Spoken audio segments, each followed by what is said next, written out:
Il m'a regardé, il m'a dit « Je peux me masturber devant toi ?»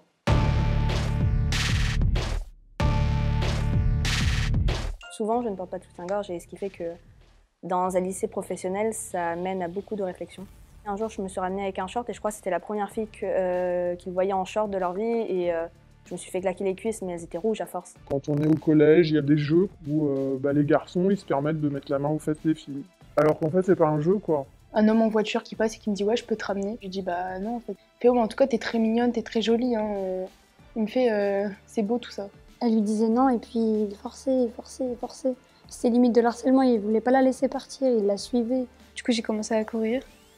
Et il a dit « Oui, il y en a une qui court, tout ça. » Et du coup, bah, j'ai regardé mon ami et je lui ai dit « Viens, on court. » On prend le métro, on a une main aux fesses, comme ça, de quelqu'un. Bah, là, j'ai mis un coup de coude. Il y a un garçon qui me dit « Eh, t'es jolie mademoiselle ?» Je fais « Lâchez-moi !» Et ça commence à m'insulter de tous les noms parce que je les ai rembarrés. Ce qui m'est arrivé, j'avais 8 ans. Un malade s'est arrêté et a commencé à me parler jusqu'au moment où il m'a dit bah, « Tu veux que je te montre mon zizi ?»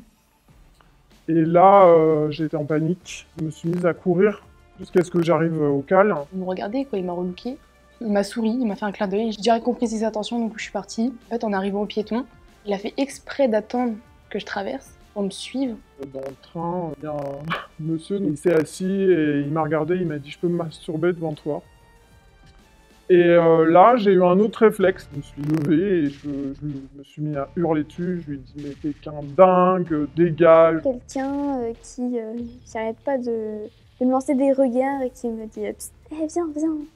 J'essaie de faire demi-tour et là, il y a le monsieur toujours qui me plaque contre le mur et qui me dit « Viens chez moi ». Je dis « Non, c'est bon ». Je finis par lui donner un coup dans le ventre. Et un matin, j'étais en train de me friser les cheveux. À un moment donné, j'ai posé mon friseur. Et vu que la veille, on s'était engueulé, il a pris le friseur et il me l'a posé sur la cuisse. Et là, j'ai une cicatrice de brûlure. Et après, sinon, ça a été des coups quotidiens. C'était me mettre par terre, me donner des gifles, me mettre des coups. J'avais des bleus partout. Mal, bloqué, coincé. Tu sais pas si tu vas t'en sortir. C'est gênant, c'est malaisant, ça nous fait perdre confiance. Faut être forte dans ces moments-là, faut savoir insister. Quand on dit non, c'est non. Et il faut savoir montrer aux garçons que c'est non, quoi. La première chose qui m'est arrivée, j'ai fui. Mais la deuxième, j'ai pas fui, j'ai fait face. J'ai exprimé ma colère et j'ai montré aux autres qu'il fallait parler, montrer ce qui se passait. J'ai pris cette habitude de faire comme une bulle et je fais totalement abstraction de toutes les remarques aux alentours. Alors des fois je me balade dans la rue et j'ai pas mon casque, on doit m'interpeller 2-3 fois avant que je réagisse. Elle était mal, elle se disait peut-être que c'était sa faute, qu'elle regardait ses vêtements alors que c'est même pas quelque chose qu'on doit faire.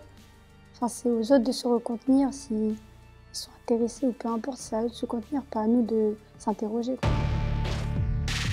Mais j'en ai jamais parlé parce que ça me fait peur de me dire que ma mère me laissera plus jamais sortir dehors. Il y a une de mes copines qui avait vu en fait la scène, qui m'a dit mais il a essayé de t'embêter, le monsieur dans la rue tout à l'heure. Et j'ai dit non, non, mais il s'est rien passé. Parce que pour moi, j'avais commis une faute, c'est-à-dire que j'avais parlé à un inconnu alors qu'on me l'avait interdit. Donc j'en ai jamais parlé de cette histoire à personne, mais finalement je me rends compte à l'âge que j'ai aujourd'hui que c'est resté là, quoi. C'est important, faut pas garder ça pour soi, parce que ça peut créer un peu de la peur. J'en ai pas parlé à ma mère et elle l'avait pas remarqué parce que j'étais tout le temps en jean. Soit un pull, soit un maillot à manches longues parce que pour moi c'était une honte. Mais vu qu'il m'avait sous son emprise, pour moi c'était normal parce que c'était de ma faute. Qu'on s'était embrouillé la veille, pour lui c'était toujours de ma faute. Donc pour moi ça apparaissait normal. Pour moi c'est normal d'en parler. C'est pas normal de le vivre, mais c'est normal d'en parler parce que si en plus de le vivre on doit se taire, c'est triste, quoi. Bah maintenant, ce qui se passe, c'est que je suis obligée de sortir avec une gazeuse. Enfin, j'ai peur. Ça, c'est une peur que j'ai quotidiennement. Genre, je sors, je regarde partout. Maintenant, je sors qu'avec des amis. Genre, pour rentrer chez moi, je suis obligée d'être avec quelqu'un, sinon je suis pas bien. Ou alors je cours. À présent, quand j'en parle, j'ai encore le cœur qui bat, parce que je pense que la peur, elle est restée là. Et finalement, tu commences à te méfier de tout le monde, t'as peur de te faire des amis, tu te renfermes sur toi-même des fois et tu parles à personne. Tu deviens quelqu'un de très solitaire, ce qui m'est arrivé. Je suis d'un mot, d'un geste pour nous réduire, nous faire peur, que ça nous détruise à l'intérieur. Vous savez que vous êtes en train de ruiner une vie? Clairement, hein, genre, c'est un truc, sur ça se souvient à vie.